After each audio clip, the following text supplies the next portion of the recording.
Halo teman-teman, inilah tugas ekonomi dari kelompok kita. Kita akan membahas mengenai manajemen, mulai dari fungsinya dan aspek-aspek lainnya. Kita mulai dari pertanyaan apa itu manajemen. Silakan Surya mulai. Gracia, menurut lu apa sih manajemen? Jadi manajemen adalah proses pengaturan pengelolaan sumber daya manusia sampai dengan pengadilan agar bisa mencapai tujuan dari suatu kegiatan. Manajemen sangat diperlukan untuk kebutuhan pribadi maupun bisnis. Manajemen bisa membuat bisnis menjadi lebih berkembang karena dijalankan secara struktural dan prosedur. Nathan, fungsi dari manajemen itu apa aja? Fungsi pokok manajemen dilakukan oleh manajer. Fungsi-fungsi itu adalah perencanaan atau planning, perorganisasian atau organizing, pengarahan atau leading, dan pengawasan atau controlling. Sandra, apa aja sih tipe dari manajemen? Tipe manajemen itu mempunyai 3 bagian, yaitu perencanaan strategis, itu juga ada pengendalian manajemen, dan terakhirnya itu pengendalian operasional. Nah, ini perencanaan strategis itu adalah kegiatan manajemen yang paling tinggi. Pengendalian manajemen itu merupakan satu sistem yang dapat digunakan untuk mempengaruhi organisasi. Yang terakhir, pengendalian operasional adalah proses dalam bisnis yang dilakukan dengan menetapkan kemampuan tiap sumber daya yang digunakan. Oke, lanjut.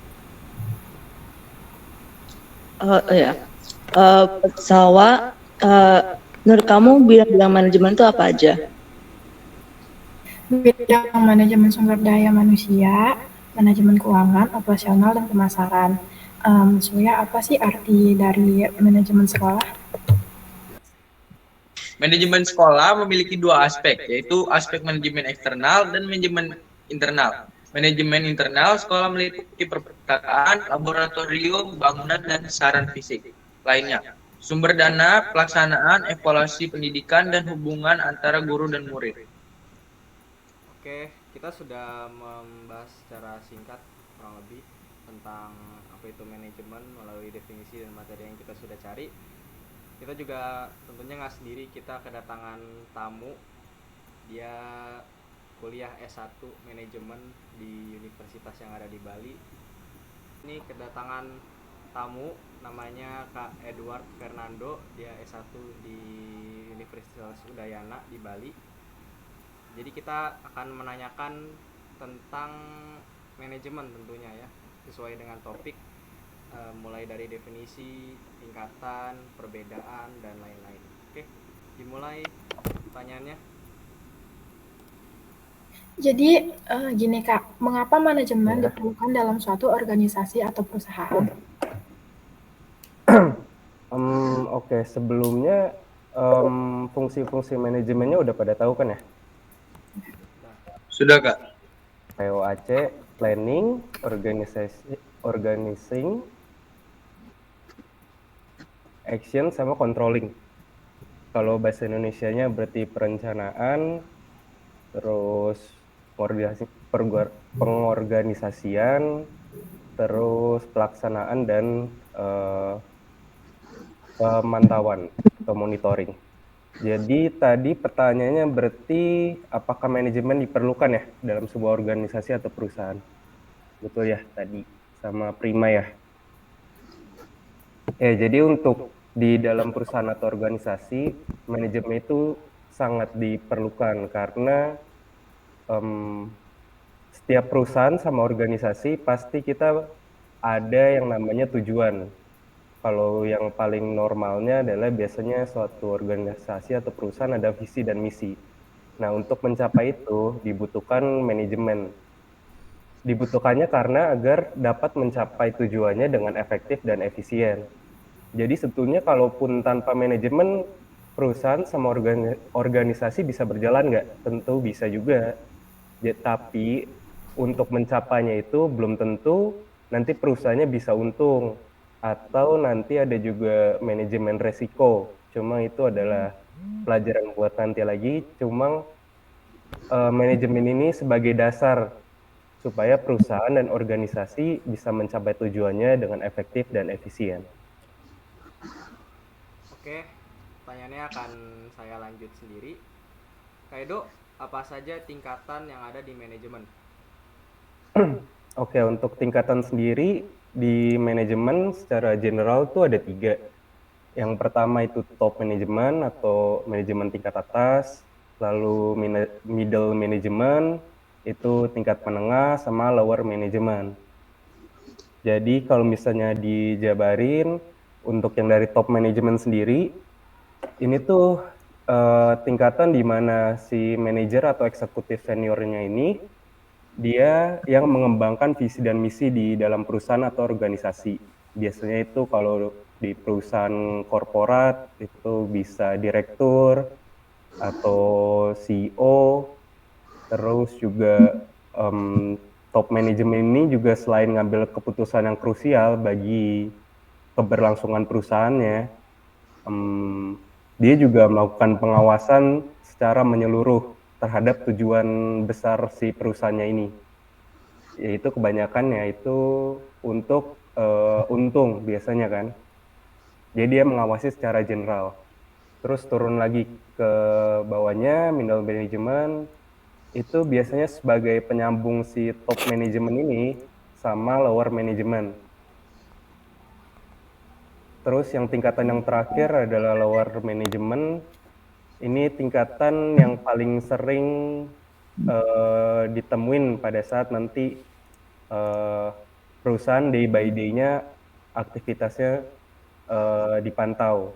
Contohnya itu adalah supervisor. Kalau di pabrik ada karyawan, ada supervisor yang bawahin buat mengontrol day to day activity-nya.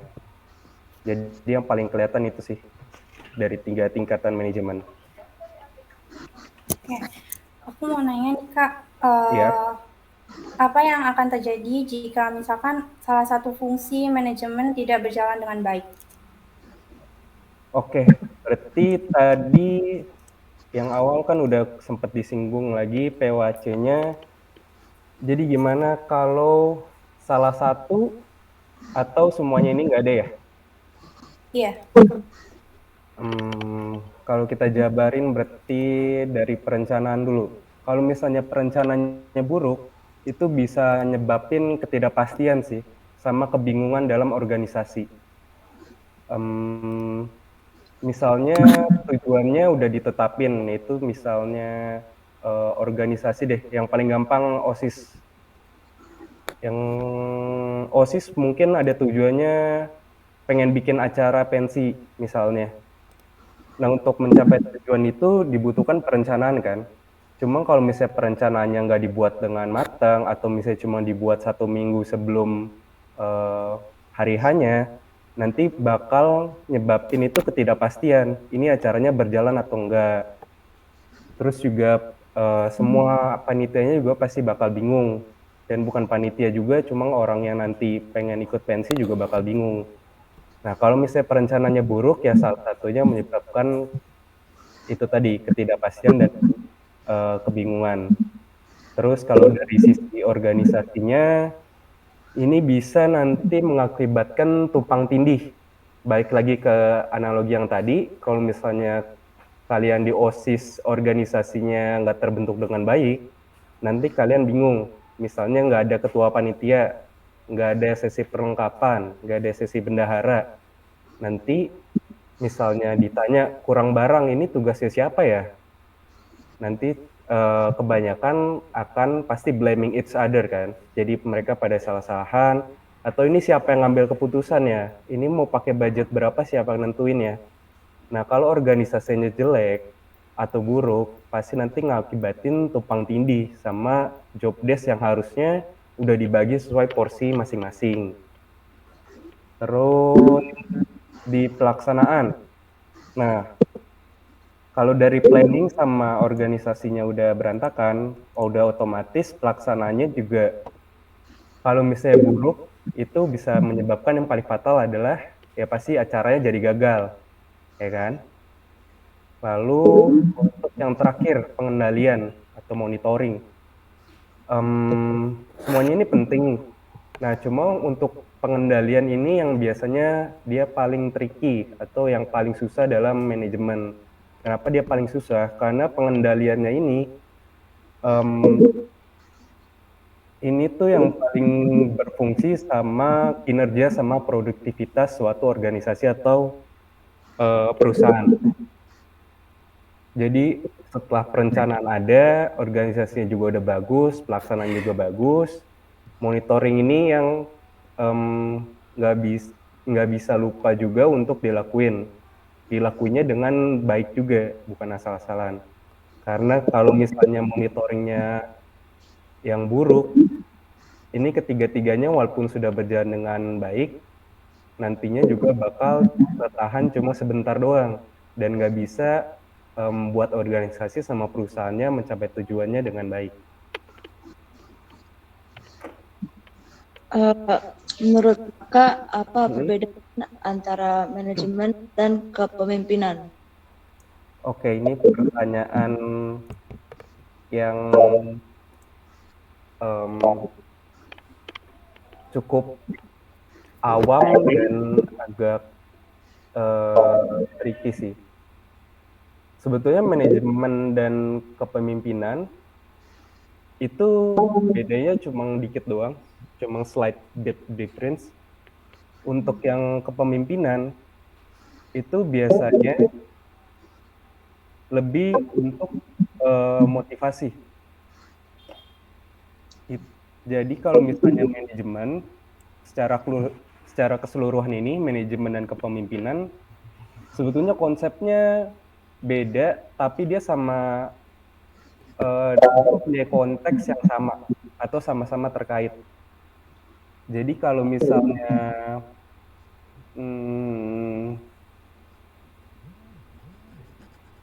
manajemen tadi yang paling awal itu untuk menentukan supaya organisasi dan perusahaan dapat mencapai tujuan dengan efektif dan efisien. Namun kalau kepemimpinan, dia lebih terarah pada bagaimana untuk memotivasi dan menginspirasi timnya ini untuk mencapai tujuan. Jadi kebayang nggak beda? Walaupun punya dua konteks yang sama dan terkait, tapi di satu sisi, dalam sisi kepemimpinan, lebih mengarah pada motivasi dan inspirasi tim untuk mencapai tujuan organisasi. Tapi kalau manajemen atau manajemen, dia lebih berfokus pada POAC tadi, fungsi dari manajemennya.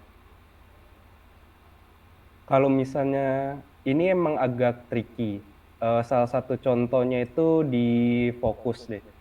Kalau misalnya kita lihat dari segi fokusnya, di manajemen itu lebih berfokus sama pengelolaan sumber daya manusia, sumber daya organisasinya tuh kayak waktu, terus orang atau karyawan, supaya berjalan secara efektif dan efisien. Tapi kalau kepemimpinan itu lebih fokus yang tadi memotivasi dan menginspirasi karyawannya untuk mencapai tujuan organisasi. Kalau dari pendekatannya, manajemen itu cenderung lebih formal. Kalau kepemimpinan, dia lebih fleksibel, lebih kreatif, lebih visioner. Kalau yang manajemen tadi lebih terstruktur, lebih sistematis. Kalau dari waktu, orientasi waktu, manajemen itu lebih berfokus pada pengaturan jadwal, penyelesaian tugas, pengaturan sumber daya. Kalau kepemimpinan lebih fokus untuk membangun hubungan yang kuat dan berkelanjutan. Itu sih.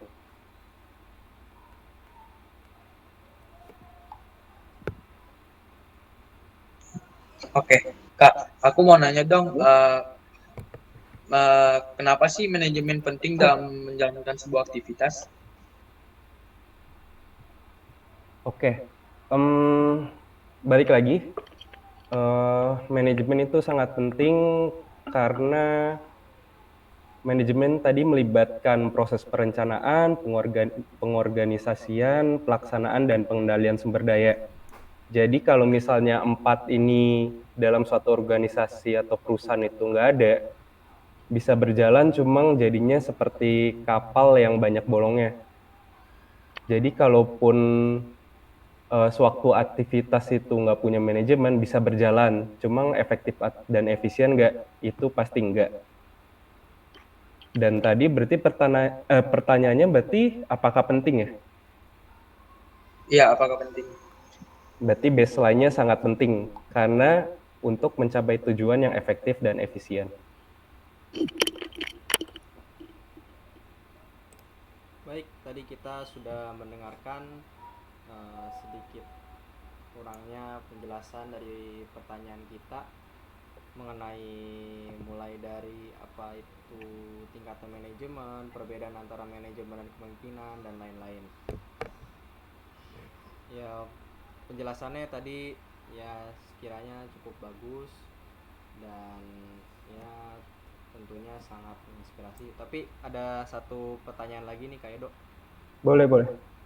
Gimana sekiranya cara kita anak SMA dapat Mhm. manage sesuatu dengan baik? Contohnya kayak manajemen waktu atau mungkin kayak kerja kelompok kan kita misalkan kita jadi ketua kelompok, kita mesti manajemen seseorang, itu bisa nggak ada caranya untuk anak SMA gitu? Atau pelajar deh. Terima kasih. Oke, untuk manajemen waktu ya. Yang paling pertama adalah kalian mesti tahu kapasitas kalian sendiri. Karena masing-masing orang berbeda kan. Kayak misalnya Prima atau misalnya Gracia, mereka punya aktivitas masing-masing. Surya, Sandra, sama Nathan juga punya kesibukan masing-masing. Mungkin ada yang hari Minggu ada yang main badminton, atau misalnya hari Sabtu ada yang les, tapi ada juga yang mungkin seharian free. Nah, kalian pertama mesti tahu dulu kapasitas kalian masing-masing seperti apa. Kalau misalnya kalian udah tahu dan kalian mungkin kayaknya aku punya spare waktu dalam satu hari mungkin 4 jam untuk free, aku ngapain aja, mau buka Instagram, mau main, mau belajar. Dari situ kalian bisa nyesuaiin waktu dan prioritas kalian masing-masing. Jadi kalian mesti set prioritas. Misalnya aku tahun ini mesti belajar buat misalnya masuk negeri.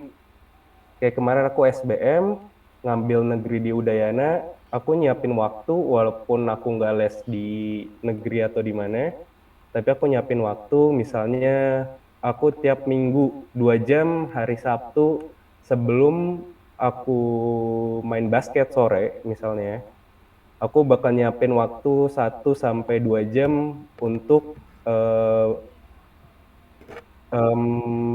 belajar. Cuma ini sedikit tips dari aku ya untuk kalian yang masih sekolah ini. Kita kalau misalnya emang misalnya nggak suka belajar, jangan langsung dipaksain bahwa hari ini gue mau belajar, tapi diperkecil tasknya, jadi kalian nggak terlalu merasa terbeban. Misalnya hari ini aku mau belajar, cuma aku buka buku dulu, aku siapin bolpen dulu, terus mungkin aku siapin kopi atau teh, udah taruh dulu, 5 menit aja deh gitu. Udah start 5 menit, pasti nanti kalau emang ada jawaban yang belum ketemu atau misalnya pengen belajar lagi, otomatis lanjut. Cuma mindsetnya dirubah dulu bahwa yang penting gue persiapan dulu, gue mau baca aja dulu, walaupun nggak tahu bakal belajar 2 jam, yang penting kalian ready dulu. Kalian siapin dulu posisinya bahwa oke, gue mau posisi buat belajar. Otomatis sih biasanya kalau aku pribadi karena udah terlanjur, jadi ya udah akhirnya belajar. Terus untuk manfaatin waktu yang paling baik adalah prioritas. Kalian list dulu prioritas kalian apa, misalnya minggu ini mau belajar MTK, ya udah berarti fokusin belajar MTK. Tapi kalau misalnya prioritinya misalnya tahun depan, kalian ini masih kelas berapa ya? Kita masih kelas 1 10, Kak. SMA. Oh, masih kelas 10 ya. Oke. berarti ada prioritas jangka pendek sama jangka panjangnya. Tadi salah satu contoh yang pendek, kalau yang jangka panjang berarti 2 tahun lagi aku mau masuk UI misalnya, atau mau masuk UGM. Berarti kalian udah bisa prioritasin waktu, misalnya dalam 1 bulan, aku mau beli buku TPA atau buku buat seleksi UI misalnya, atau seleksi negeri. Bisa dikerjain 1 halaman aja per bulan. Nah, dari situ kalian bisa manage waktu kalian. Asal prioritas kalian tuh udah tahu apa. Jadi yang paling penting pertama tadi kapabilitas kalian sama prioritas. Dari situ kalian bisa baru nentuin manage waktu kalian itu dengan baik tuh seperti apa. Tuh. Karena kan tadi kesibukan kalian masing-masing beda-beda kan. Baik, segitu saja. Ada yang mau nanya lagi? Nggak ada yang mau nanya lagi. Satu. Nggak ada. Oke, baik, nggak ada. Kita akhiri saja video kali ini. Terima kasih Kak Edward Fernando yang sudah menyempatkan waktunya untuk datang ke Meet ini untuk berbagi ilmu kepada kami semua. Baik teman-teman, segini aja video pembelajaran dari kita. Semoga bermanfaat. Bye-bye. Oke, terima kasih waktunya. Thank you Kak Edward.